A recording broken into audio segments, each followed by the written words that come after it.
বিসমিল্লাহির রহমানির রহিম। আসসালামু আলাইকুম। একাদশ ও দ্বাদশ শ্রেণীর আমার সুপ্রিয় শিক্ষার্থীরা, আশা করি তোমরা ভালো আছো। তোমাদেরকে অনলাইন ক্লাসে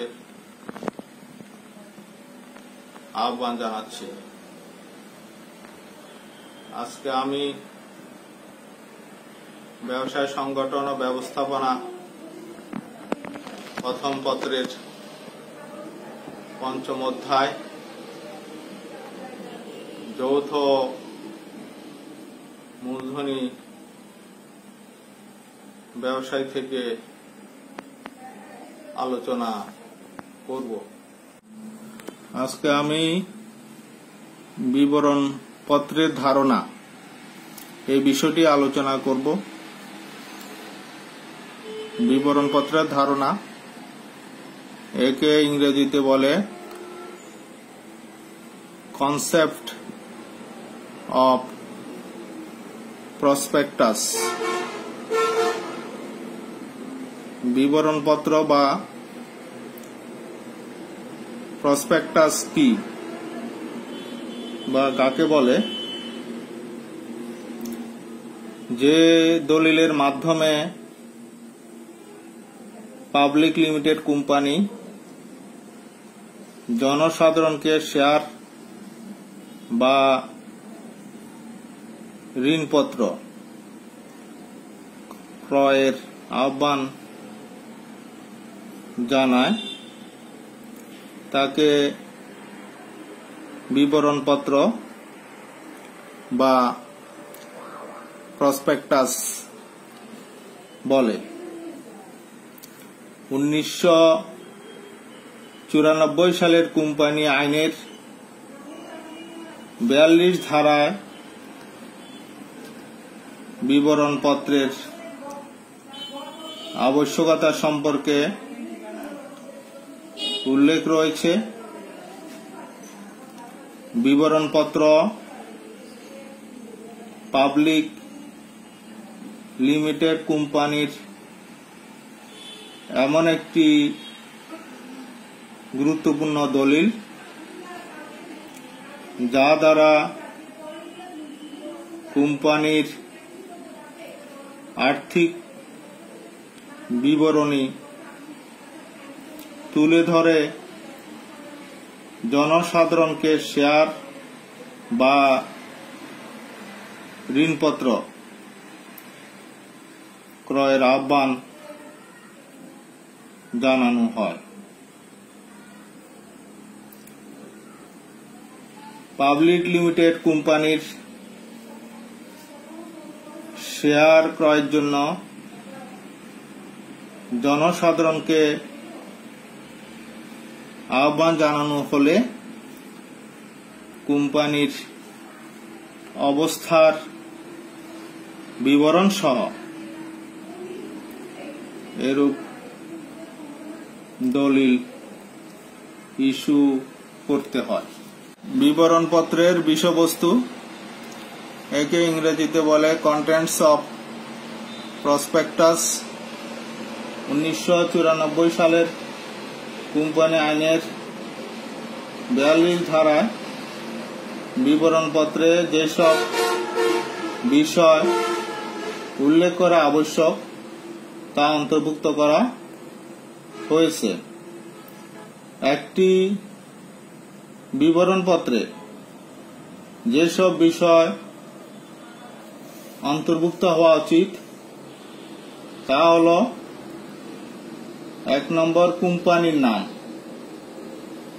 2 নম্বর কোম্পানির প্রধান কার্যালয়ের ঠিকানা, 3 নম্বর কোম্পানির কার্য এলাকা, 4 নম্বর কোম্পানির লক্ষ্য ও উদ্দেশ্য, 5 নম্বর অনুমোদিত মূলধনের পরিমাণ ও বিবরণ। 6 নম্বর ন্যূনতম মূলধনের পরিমাণ এবং ক্ষেত্র।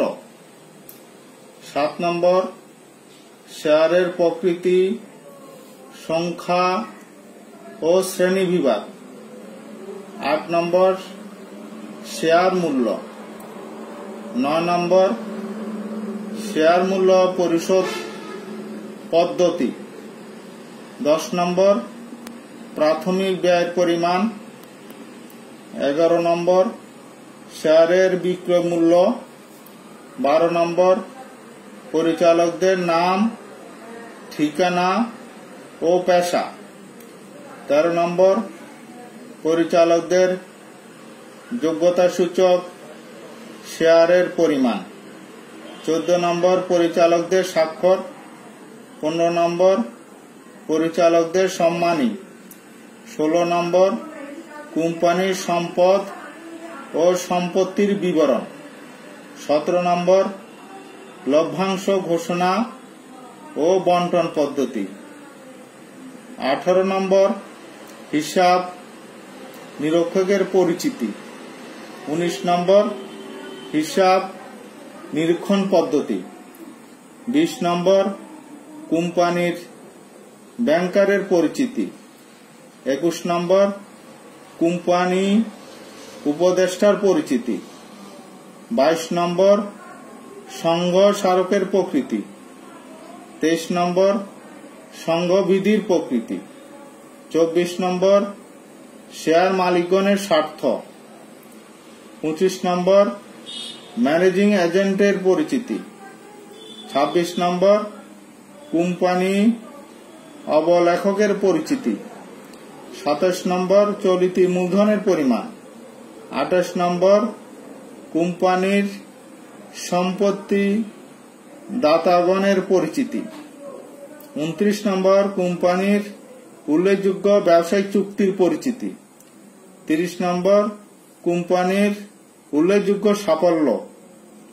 31 নম্বর চালু ব্যবসায় প্রতিষ্ঠানসমূহের পরিচিতি। 32 নম্বর বিবরণপত্র প্রচারের তারিখ ইত্যাদি। পরিশেষে বলা যায়, জনগণকে আকৃষ্ট করতে সক্ষম এমন সব বিষয় বিবরণপত্রে অন্তর্ভুক্ত হতে পারে।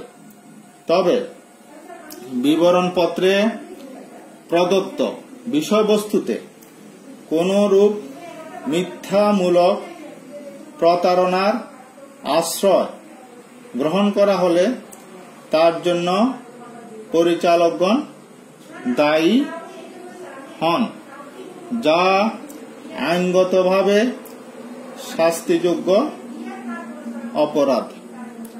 এখন আলোচনায় আসি বিকল্প বিবরণপত্র বা বিবরণপত্রের বিকল্প বিবৃতি। একে ইংরেজিতে বলে statement in Liu of prospectus. সাধারণ অর্থে বিকল্প বিবরণপত্র বলতে বিবরণপত্রের বিকল্প বিবৃতিকে বোঝায়। কোন কোম্পানি জনসাধারণের উদ্দেশ্যে প্রসপেক্টাস ইস্যু না করে নিবন্ধকের নিকট দাখিলের উদ্দেশ্যে যে বিবরণী প্রস্তুত করে তাকে বিকল্প বিবরণপত্র বা বিবরণপত্রের বিকল্প বিবৃতি বলা হয়। পাবলিক লিমিটেড কোম্পানি সাধারণত জনসাধারণের উদ্দেশ্যে শেয়ার ও ঋণপত্র ক্রয়ের আহ্বান জানিয়ে বিবরণপত্র প্রচার করে, কিন্তু অনেক সময় কোম্পানির উদ্যোক্তাগণ নিজেরাই শেয়ার বা ঋণপত্র ক্রয় করে কোম্পানিতে মূলধন সরবরাহ করে। এমত অবস্থায় জনসাধারণকে শেয়ার বা ঋণপত্র ক্রয়ের আহ্বান জানানোর প্রয়োজন হয় না। তবে নিয়ম মোতাবেক একটি বিকল্প বিবরণপত্র তৈরি করে নিবন্ধকের নিকট জমা দিতে হয়, যা বিকল্প বিবরণপত্র নামে পরিচিত। কোম্পানিকে কার্যারম্ভের অনুমতি প্রাপ্তির লক্ষ্যে নিবন্ধকের নিকট এরূপ বিবরণপত্রের কপি জমা দিতে হয়। তোমাদের সকলকে ধন্যবাদ। তোমরা ভালো থাকো, সুস্থ থাকো। আল্লাহ হাফেজ।